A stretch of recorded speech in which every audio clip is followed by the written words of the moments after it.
Terus di pojok-pojokan, bid'ah, khurafat, syirik dan lain-lain. Insya Allah saudaraku, kenapa saya tetap berkhidmat di Nahdlatul Ulama? Karena menurut saya di Nahdlatul Ulama akidah terjaga, akidah yang benar terjaga, khazanah keilmuannya paling lengkap. Kalaupun kita melihat di satu daerah lembaganya kurang maju, bukan lemah organisasinya, tapi adalah orang-orangnya, insya Allah ya, manusianya. Siapa ya? Kita ini, bukan menuduh orang lain. Jadi saya mengistilahkan lembaga yang kita khidmati ini adalah yang pertama harus ditahfidz, dijaga baik-baik, dan perlu ditajdid ya. Perlu dilakukan perbaikan-perbaikan, pengembangan-pengembangan, insya Allah. Termasuk ini kerja saya ini. Jawa Barat tadi sudah saya katakan kurang lebih 30 tahun ulama Nahdlatul Ulamanya kebanyakan nggak senang tarikat, benci terhadap tarikat. Alhamdulillah saya berkhidmat tahun 2000 di Nahdlatul Ulama Jawa Barat, dan terus kita cairkan. Sekarang alhamdulillah di pusat Nahdlatul Ulama Jawa Barat setiap Sabtu akhir kita adakan zikir tarikat dengan manakibnya yang lengkap. Mudah-mudahan bisa semakin merata, amin. Oleh siapa? Oleh kita semua. Kok bengong? Ini kita terlalu nunggu Imam Mahdi sih. Yakin akan datang Imam Mahdi? Yakin, tapi jangan bengong. Siapa tahu Imam Mahdi belum datang, kita keburu mati, jadi gak kebagian kerja. Yuk, mari kita ratakan agar ilmunya ahli sunnah wal jamaah yang benar merata kembali di negeri kita, amin. Oleh siapa? Baru ngomong oleh kita setelah digilik dulu. Masya Allah. Nggak apa-apa, itulah tugas saya. Baik, lanjut. Qala Allah Ta'ala, wa qala Allah Ta'ala wa ma khalaqtul jinna wal insa illa liya'budun. Surah Ad-Dariyah 56. Ayla ya'rifuni faman lam ya'rifhu fa kaifa ya'buduhu. Fal ma'rifah innama tahsulu bikasfil hijabi an hujubin nafsi. Tuh kan, terus an mir'atil qalbi bitasfiyatiha fayara fiha jamalal kanzil mahfi fi sirri lubbil qalbi. Tuh kan, qala Allah Ta'ala fil haditsil qudsi kuntu kanzan mahfiyan fa ahbabtu an u'rafa fa khalaqtul khalqa likai u'rafa. Alhamdulillah. Sekian dulu. Allah berfirman dalam surah Az-Zariyat 56, wa ma khalaqtul jinna wal insa illa liya'budun. Yang dimaksudkan liya'budun ay liya'rifun. Aku menciptakan jin dan manusia adalah agar mereka makrifat kepadaku, agar mereka mengenal aku sedekat-dekatnya. Ay liya'rifun. Memang kenapa? Pamalam yaribhu pakai bayabuduhu. Orang yang tidak mengenal Allah, bagaimana akan ibadah kepada Allah? Maksudnya bagaimana ibadah sebenar-benarnya kepada Allah, wong kepada Allahnya sendiri belum kenal. Maaf, ibu bapak sudah marifat belum? Ya seperti tadi aja, taholi tajalikan. Ditanya awal-awal, dah lum, nggak apa-apa. Saya tahu, insya Allah bukan sombong, masyarakat kita kebanyakan mengenal siapakah ahli marifat? Waliullah. Yang marifat itu? Jadi yang belum waliullah dianggap? Aduh, benang kusut maning. Kerjaan Pak Jejen lagi. Nggak apa-apa. Nggak keberatan saya ngomongnya begini. Ada banyak gaya ngomong, cara ngomong, ada banyak cara. Kalau saya sebagai pemimpin dalam rapat saya ngomong pakai wibawa, jadi saudara-saudara sekalian. Tapi kalau menerangkan tasawuf kayak begitu ngantuk. Udahlah, pakai gini aja. Tambah-tambah pakai ilmu berokokok bahasa Sunda. Ya, pakai badut-badutan sedikit lah. Berokok itu badut-badutan sedikit. Baik hadirin. Jadi hadirin, adik-adik mahasiswa, bapak-bapak sudah marifat ya? Oh, belum ya? Belum ya gitu. Belum ya, belum. Sudah ya, sudah. Enggak apa-apa. Bagus ini, saya enak ini. Itulah Indonesia.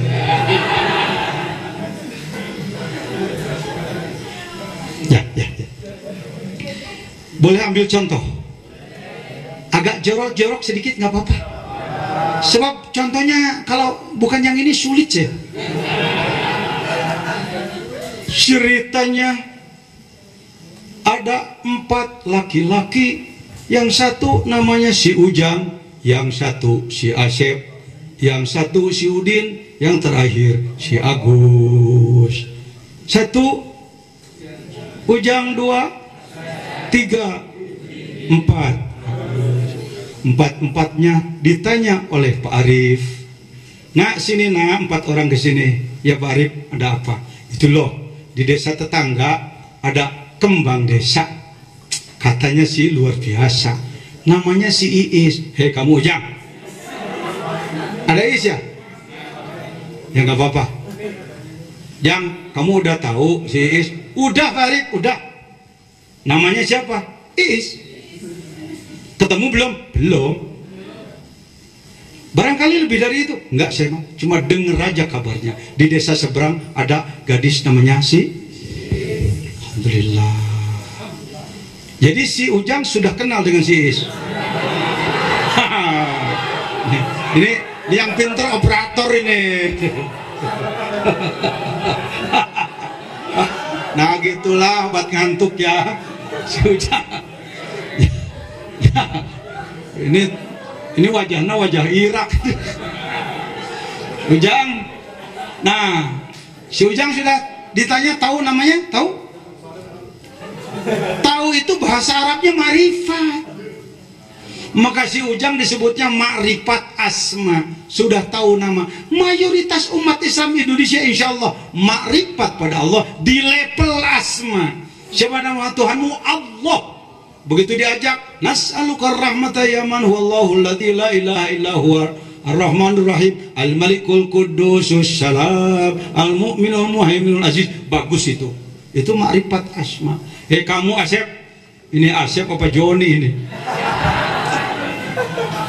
Ketika ditanya oleh Pak Arif, Sep, kamu barangkali tahu gadis yang namanya si Iis? Tahu sih sedikit.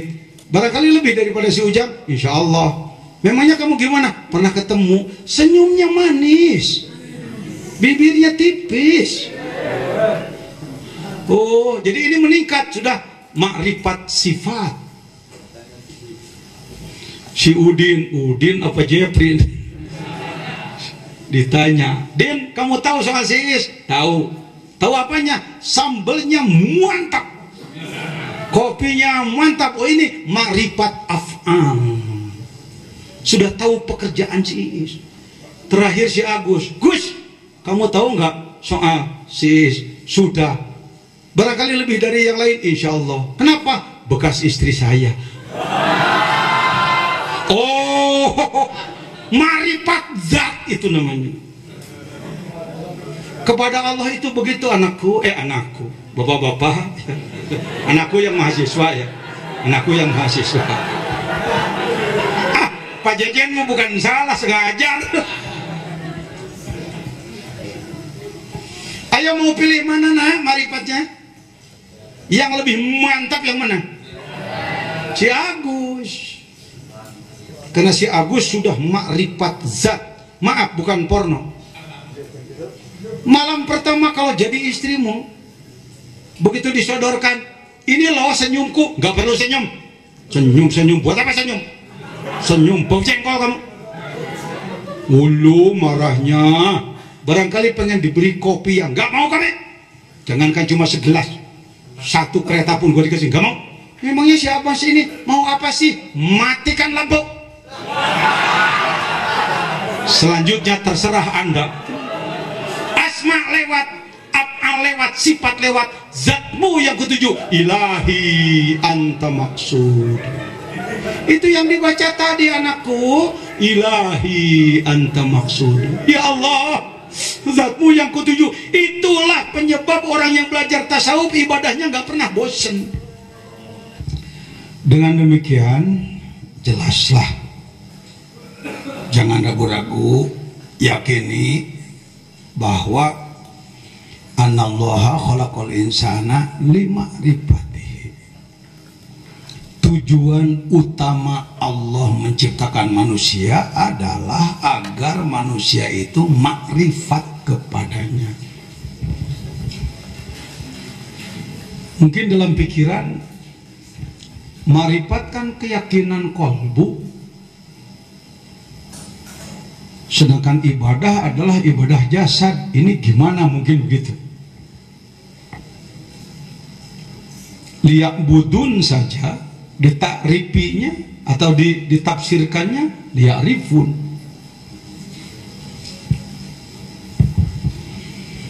Kalau makrifatnya tadi sebatas makrifat asma, mengetahui nama,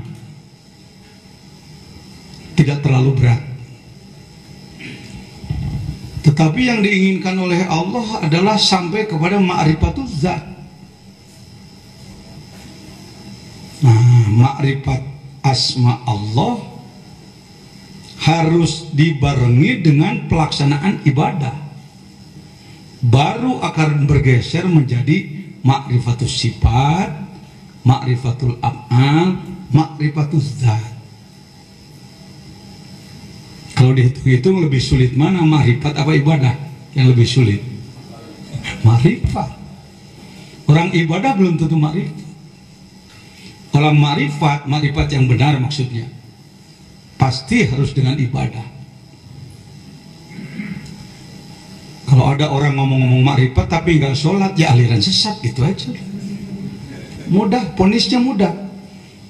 Saya kalau dihitung-hitung membubarkan aliran sesat di Sukabumi mungkin sudah puluhan. Sukabumi termasuk daerah yang rentan, yang berpotensi aliran sesat. Udah kadang-kadang orang ngomong-ngomong makrifat tapi sholat enggak. Majelis Ulama Nasional sudah menentukan 10 kriteria aliran sesat. Antara lain yaitu keluar dari Islam yang standar, tentang imannya, tentang Ka'bahnya, tentang Tuhannya, tentang nabinya, tentang kitab sucinya. Sekitar itu.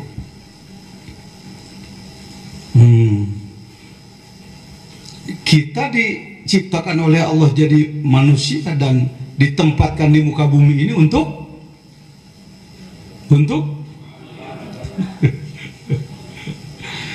kenapa agak lambat? Karena kalau memang di negara kita nggak membiasakan ngomong begitu, udah gitu aja jujur. Mudah-mudahan jadi peringatan kepada para pembina umat,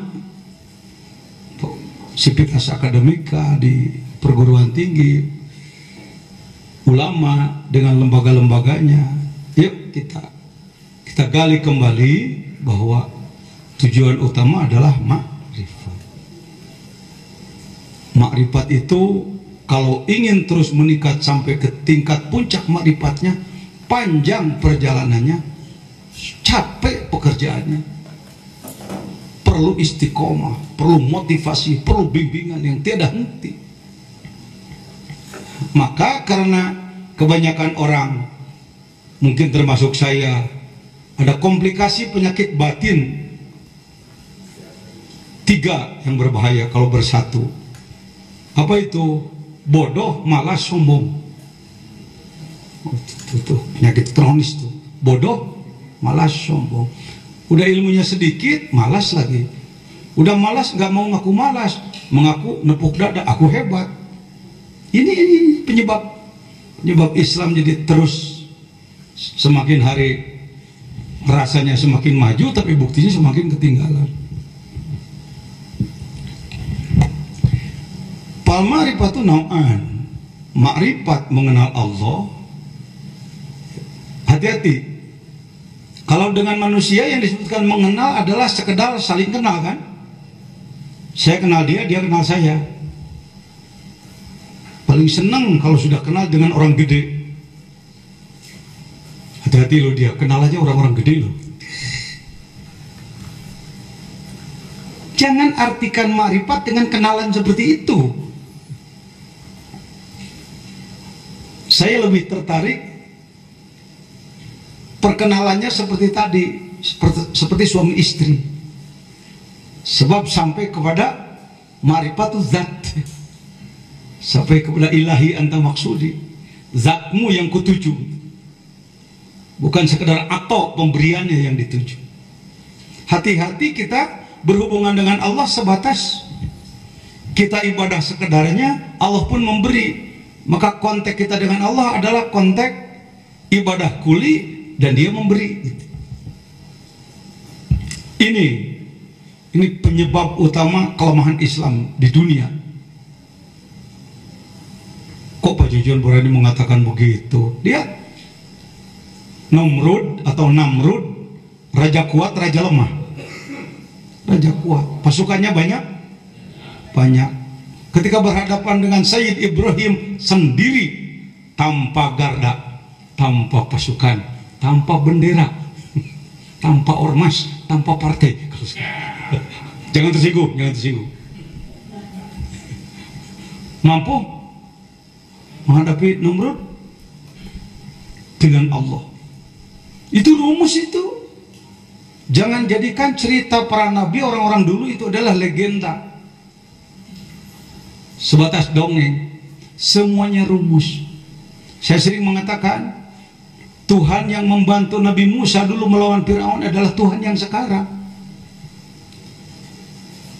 Tuhan yang membantu Nabi Ibrahim melawan Namrud dulu adalah Tuhan yang sekarang. Karena tidak ada pemilihan Tuhan, dan tidak boleh ada. Tuhan abadi, Allah abadi. Bedanya, kenapa dulu membantu, sekarang belum membantu? Gitu aja. Kita sudah cukup repot menghadapi non-Islam. 21 negara-negara di Timur Tengah sana, yang mana yang belum diobok-obok? Termasuk kita juga kena. Cuma tergantung kepekaannya aja. Kalau yang nggak merasa, ya rasanya gini-gini aja, gak ada apa-apa, biasa-biasa aja. Tapi kalau orang yang memahami situasi, Masya Allah, walan tardo angkal Yahud walan Nasara, terasa betul itu. Palestina bukan baru 2-3 hari, sudah 68 tahun dihantam oleh Israel terus menerus. Sudah bukan lagi perang yang beraturan. Kalau anak sudah jadi korban, wanita sudah jadi korban, sipil sudah jadi korban, merambah kemana-mana. Kita gimana di sini? Apa saya bodoh aja? Pak, Suriah begitu Pak. Oh Suriah itu ya, yang Damaskus itu ya. Ya saya lihat di TV rame banget tuh. Segitu aja. Padahal kalau kita gali apa grand skenario yang mereka punya, mana yang disebutkan al-mu'minu lil mu'min kal jasadil wahid, bahwa mukmin dengan mukmin adalah seperti satu jasad. Satu terasa sakit, yang lain merasakan. Pemimpin-pemimpin lepas dari soal fitnah itu dan ini.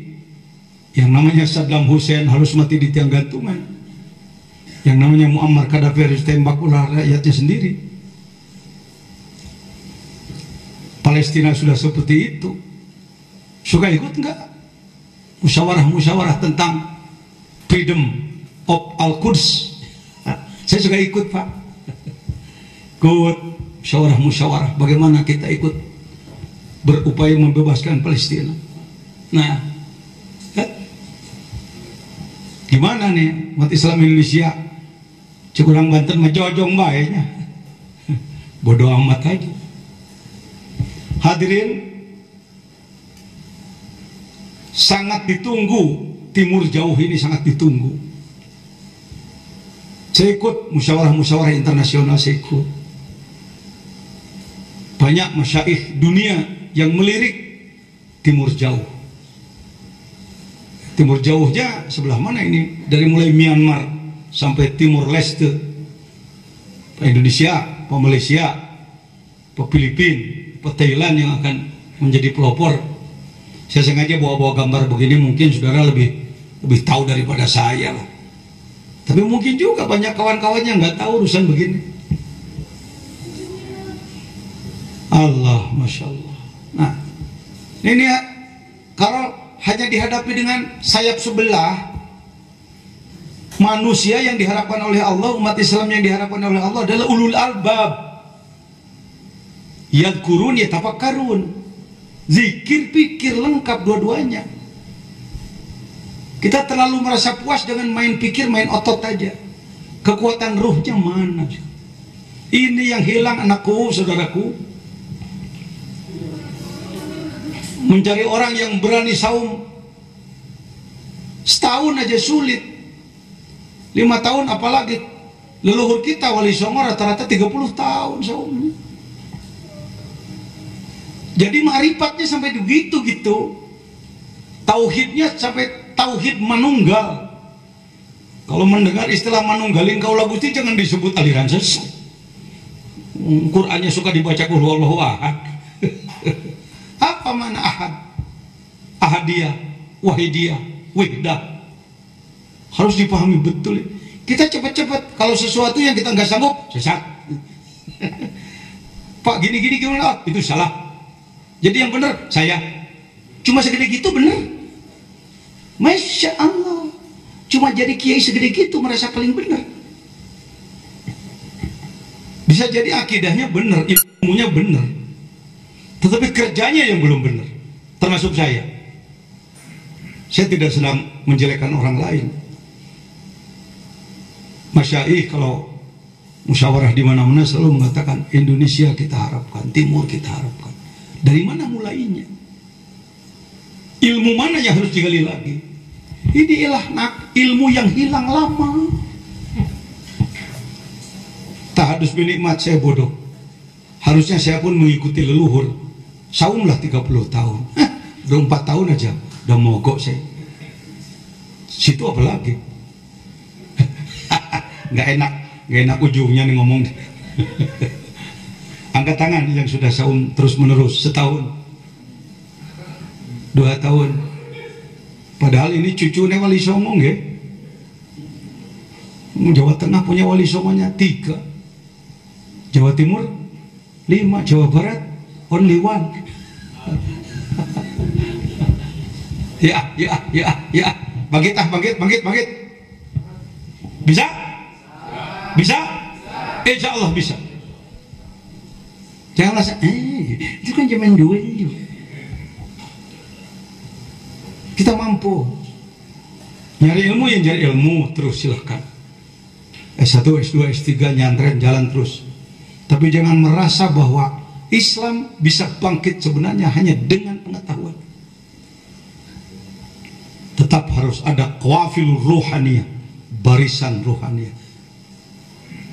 Oh yang begitu si ulama Pak Kiai, mohon maaf. Banyak ulama yang ilmunya tinggi justru terhalang dengan ilmunya. Sudah merasa cukup ilmu apalagi. Pesantren sudah punya, jamaah sudah banyak, ke Mekah puluhan kali, kendaraan banyak, istri 4.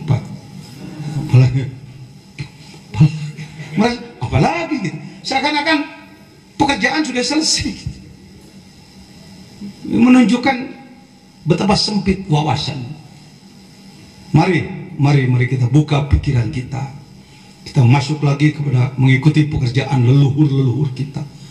Kalau mengadakan sesuatu yang belum pernah terjadi tentu sulit. Kalau mengadakan sesuatu yang pernah terjadi tinggal ikuti sebenarnya. Betul? Di tanah Jawa, di Indonesia, di Nusantara pernah terjadi Islam Jaya? Pernah terjadi? Kok kayak belum? Se-Indonesia itu 40 kesultanan juga. Se-Indonesia itu 40 kesultanan. Di antara yang paling luas mana? Tuh Kesultanan Maluku. Sampai mana wilayahnya? Sampai ke Hawaii. Kita tahunya Hawaii sekarang aja lagu Hawaii.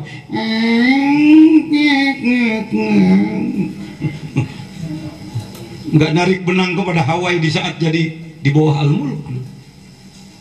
Panjang lagi. Sudah baca belum api sejarahnya Profesor Mansur Surya Negara yang 1000 halaman? Belum lagi ya. Baca sejarahnya sekedar baca soal sih supaya lulus ujian. Kalau lulus ujian kan di wisuda tring. Kalau udah tring kan punya ijazah, cari kerja, makan. Itulah Indonesia. Nyantren bisa ngaji sedikit, pidato dapat amplop, makan. Rabbuhum butunuhum, ujung-ujungnya perut. Masya Allah, din yang harus dilakukan secara kerja nubuwah, kerja risalah, dilakukan dengan kerja butunia, kelas-kelas perut, maaf, nggak bisa bangkit Pak. Ini yang dicari nih, ini yang dicari. Jangan pernah Anda mengatakan, oh itu sih bukan kelas kita. Kelas siapa?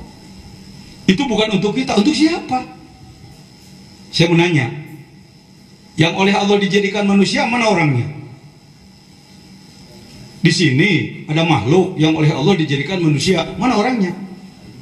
Ya ini. Nyari orang Anda. Yang mana ya? Ya kita lah. Begitulah Indonesia.